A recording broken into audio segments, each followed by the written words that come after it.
എന്താ വീട്ടിപ്പോ ഫോണൊക്കെ ആയിട്ടാ ചൊറിയണേ? ചെറിയ വിലയിൽ ഫോൺ കിട്ടിക്കഴിഞ്ഞാൽ നമുക്ക് വേണമെങ്കിൽ ചൊറിയ, അല്ലെങ്കിൽ നമുക്കിങ്ങനെ കാറ്റ് വീശാം അല്ലേ? ഒക്കെ എന്ത് വേണം, ആളുകളെ കാണിക്കാൻ വേണ്ടിയിട്ടാണല്ലോ ഫോൺ അല്ലേ? നിങ്ങളൊന്ന് ആലോചിച്ച് നോക്കിയേ, നമുക്കിപ്പോൾ ഒരു 300 ദിറംസിന്റെ അല്ലെങ്കിൽ ഒരു 250 ദിറംസിന്റെ ഒരു ഫോൺ എടുത്താലും അതിന്റെ ഫംഗ്ഷനും, അതായത് കോളിംഗ് ആണ് ഉദ്ദേശമെങ്കിൽ കോളിംഗ് ചെയ്യാനും കോളിംഗ് വരാനും വേണ്ടിയിട്ട് 250 ദിറംസിന്റെ ഫോൺ മതി.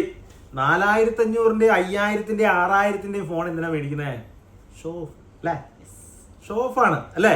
അതിന്റെ ഒരു ഭാഗമായിട്ടാണ് ഈ സാധനം നമ്മൾ കൊടുക്കുന്നത് കേട്ടോ. ഷോ ഓഫ് ചെയ്യണമെന്ന് ആഗ്രഹമുള്ള ചങ്കൾക്ക് OTTയുടെ 1 year വാറന്റി TDR സ്പെക് ആണ് കേട്ടോ.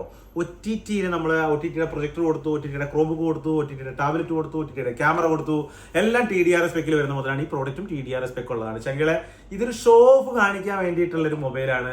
സൂപ്പർ AMOLED ഡിസ്പ്ലേ കാര്യങ്ങളൊക്കെയാണ് വരുന്നത്. 8GB റാമിൽ 128GB ഇന്റർണൽ മെമ്മറിയാണ് വരുന്നത്. Camera clarity, back camera clarity വരുന്നത് ഒരു 50 മെഗാ പിക്സലാണ്.